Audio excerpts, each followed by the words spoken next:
Dans une très belle ville appelée Bonny, vivait une très jeune et belle dame nommée Amara, qui venait récemment de s'installer à Bonny City. Elle était admirée par de nombreux célibataires qui voulaient l'épouser, mais étrangement, Amara n'avait aucun intérêt pour les célibataires, peu importe leur richesse. Elle ne s'intéressait qu'aux hommes mariés et riches, et elle se vantait du nombre de foyers qu'elle avait brisés. Amara n'avait aucun remords et, chaque fois que les épouses des hommes avec qui elle avait des aventures s'approchaient d'elle, Amara les réprimandait brutalement et les ridiculisait. « Ne me parle pas, disait-elle. C'est pas de ma faute si tu ne sais pas t'occuper de ton homme. » Amara les insultait publiquement, en face d'elle. Certaines femmes se mettaient à genoux, implorant Amara de rester loin de leur mari pour la paix de leur foyer, mais Amara les ridiculisait et les laissait dans la douleur. Amara se plaisait à détruire des foyers heureux et à briser des familles. En moins de 6 mois après son arrivée à Bonny City, elle était devenue célèbre dans toute la ville comme étant la briseuse de foyers. Cependant, cela n'a pas empêché d'autres hommes mariés de tomber dans son piège. Elle était très belle et séduisante, aucun homme ne pouvait lui résister. Toutes les femmes mariées de Bonny City avaient peur pour leur mariage, car elles faisaient tout ce qu'elles pouvaient pour empêcher leur mari de tomber sous l'emprise d'Amara. Elle était aussi une excellente cuisinière, très douée au lit, et elle était très riche. Il était difficile pour les hommes de lui échapper. Certains murmuraient qu'elle était diabolique, mais ils se trompaient, elle était simplement très habile dans l'art de la séduction. Un jour, Amara se rendait au marché lorsqu'elle aperçut pour la première fois un SUV très cher. La voiture se gara à quelques mètres d'elle, devant un supermarché, et un homme très beau, nommé Obina, en sortit avec une belle femme, Cha, qu'elle supposa être sa femme. Amara fut captivée par la joie et l'affection qu'Obina semblait partager avec Cha. Instantanément, elle décida de briser leur union. Elle se rendit rapidement au supermarché et s'approcha d'Obina. « Salut, je m'appelle Amara », se présenta-t-elle, remarquant que sa femme était loin. Mais contrairement aux autres hommes qui seraient captivés par sa beauté, Obina semblait indifférent. Il avait l'air de ne pas savoir qui elle était. « En quoi puis-je vous aider ?» lui demanda-t-il avec un visage impassible. Amara comptait sur sa beauté pour séduire Obina, mais elle fut stupéfaite de voir qu'il n'était absolument pas impressionné par son apparence. Elle le regarda, surprise, lorsqu'il la laissa sans réponse et s'éloigna d'elle. Après avoir terminé ses achats, elle rencontra par hasard Obina à la caisse. À sa grande surprise, Obina demanda au caissier de mettre toutes ses courses sur son compte, puis partit avant qu'Amara ne puisse le remercier. En rentrant chez elle, Amara ne pouvait pas arrêter de penser à Obina et à ce qu'elle avait vécu avec lui. Elle se sentait inférieure et son ego était blessé. Elle décida alors, au fond d'elle-même, qu'elle ferait tout pour forcer Obina à tomber amoureux d'elle et le séduire pour qu'il vienne dans son lit. Peut-être qu'une fois qu'il aura goûté à mes pouvoirs sexuels et à mes talents culinaires, il viendra me supplier à genoux comme un chien, se dit-elle. Amara commença à suivre Obina, cherchant à obtenir autant d'informations que possible sur lui. Mais Obina était comme un fantôme. On lui dit qu'il venait d'arriver à Bonny City avec sa femme Cha, et que personne ne savait rien sur lui ou sa femme. Cependant, Amara apprit qu'Obina était extrêmement riche, au-delà de ce que l'on pouvait imaginer, mais que Cha n'avait pas encore donné d'enfant à son mari, après presque 10 ans de mariage. Malgré cela, Obina était réputé pour être très fidèle à sa femme, et les gens disaient qu'il était impossible qu'il la trompe. Cette révélation éveilla l'intérêt d'Amara, qui le considérait désormais comme un défi à conquérir et se fit encore plus déterminée à briser leur union. Elle se dit que si elle arrivait à tomber enceinte d'Obina, elle pourrait l'obliger à divorcer de sa femme, car elle était stérile. Le lendemain, Amara attira Obina dans son bureau, en prenant rendez-vous comme cliente. Mais quand elle entra, Amara verrouilla la porte derrière elle et s'assit audacieusement sur les genoux d'Obina. « Depuis le jour où je t'ai vu au supermarché, je ne peux pas te sortir de la tête. Je t'aime, Obina. Je suis prête à te donner mon corps et mon cœur, tout ce que je demande, c'est que tu m'appartiennes. Mais je suis mariée et je ne peux pas quitter ma femme, répondit-il. Peu importe, rétorqua-t-elle. Je ne te demande pas de m'épouser. Ce que je demande, c'est de me permettre de partager ton amour avec elle. Obina sourit à sa déclaration audacieuse. Si c'est ce que tu veux, alors il n'y a pas de problème, répondit-il, et il l'embrassa passionnément. Ils échangèrent leurs contacts, et Amara rentra chez elle, se sentant si heureuse et victorieuse. Elle avait l'impression d'avoir enfin conquis le cœur d'Obina. Mais elle ignorait qu'en réalité, elle était la proie, et qu'Obina était le prédateur. Obina emmenait souvent Amara dans des endroits très chers et luxueux, la gâtant de cadeaux et de bijoux coûteux. Il finançait son style de vie extravagant, et elle commença à devenir dépendante de ce mode de vie luxueux. Amara se sentait conquérante, mais contrairement à d'autres femmes qui allaient confronter Amara, lui faire des reproches ou même la menacer de quitter leur mari, Cha restait calme et paisible. Souvent, Cha voyait son mari avec Amara, mais elle ne disait rien. Elle souriait simplement et s'éloignait. Cette étrange attitude de Cha troubla profondément Amara. Elle se réjouissait de savoir qu'elle avait conquis le mari d'une autre femme, mais dans le cas d'Obina, elle ne se sentait pas victorieuse, car Cha ne semblait pas perturbé par leur relation. Cependant, Amara continuait de profiter de l'attention qu'Obina lui accordait et ignora les signaux d'alerte. Amara croyait qu'une fois qu'elle serait enceinte d'Obina, il quitterait Cha pour toujours. Mais après 2 mois de relation avec lui, elle trouva étrange qu'Obina refusait toujours de coucher avec elle, malgré sa séduction évidente. Elle avait tenté de l'enivrer, de le séduire, mais toutes ses tentatives échouaient. Cela la troubla profondément et elle commença à penser qu'Obina n'était pas un homme comme les autres. Un jour, Obina informa Amara que son anniversaire approchait et qu'il voulait le célébrer en grande pompe. Il l'invita à l'une de ses maisons, une qu'elle n'avait jamais visitée. Ce jour-là, Obina lui envoya une magnifique robe rouge et lui demanda de la porter pour la fête.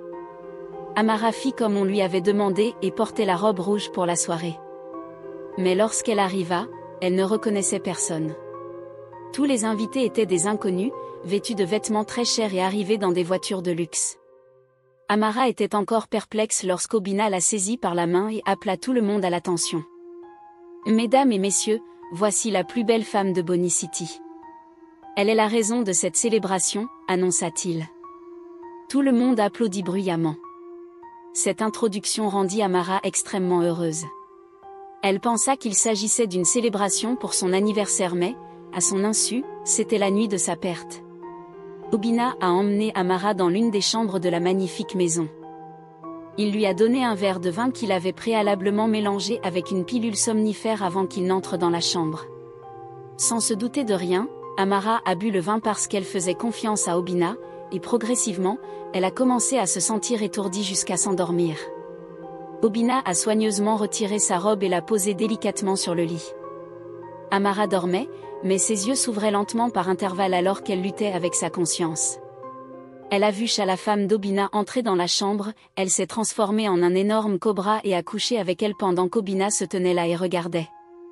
Amara était très faible à cause du vin qu'elle avait pris, donc elle ne pouvait pas bouger ses membres en étant témoin de ces événements. Elle s'est finalement endormie profondément. Quand elle s'est réveillée le lendemain matin, elle a vu Obina allongée à ses côtés. « Bonjour, mon amour », Obina lui a souri et l'a embrassée sur le front. « La nuit dernière était folle, tu étais si bonne », Obina lui a menti. Elle se rappelait des événements qu'elle avait vécus la nuit précédente, mais elle les a rejetés et s'est convaincue que cela devait être un rêve. Elle a supposé qu'Obina avait couché avec elle parce qu'il était allongé à ses côtés.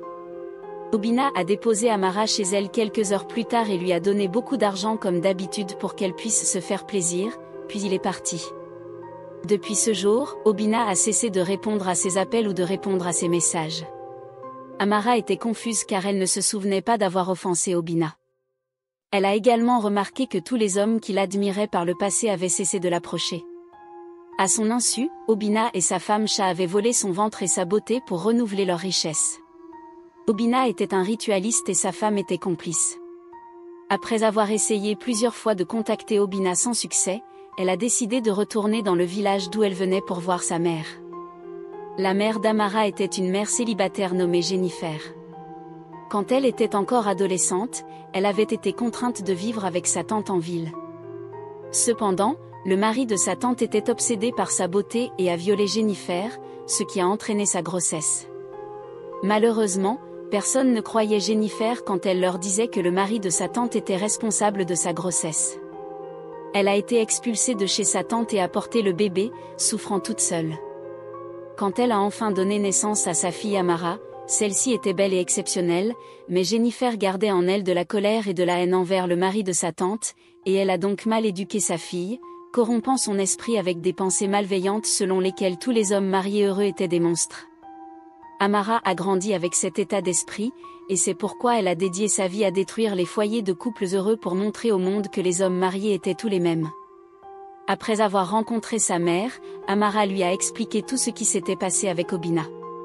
Sa mère a décidé de l'emmener voir un puissant sorcier pour révéler ce qui s'était réellement passé.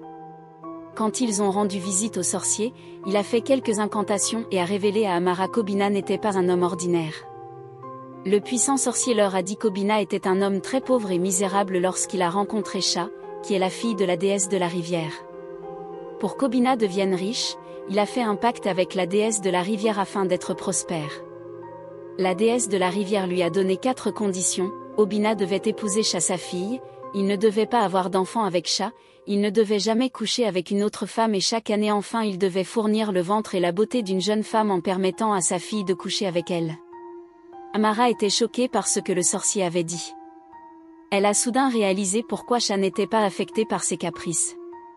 Amara s'est mise à genoux et a supplié le sorcier de l'aider.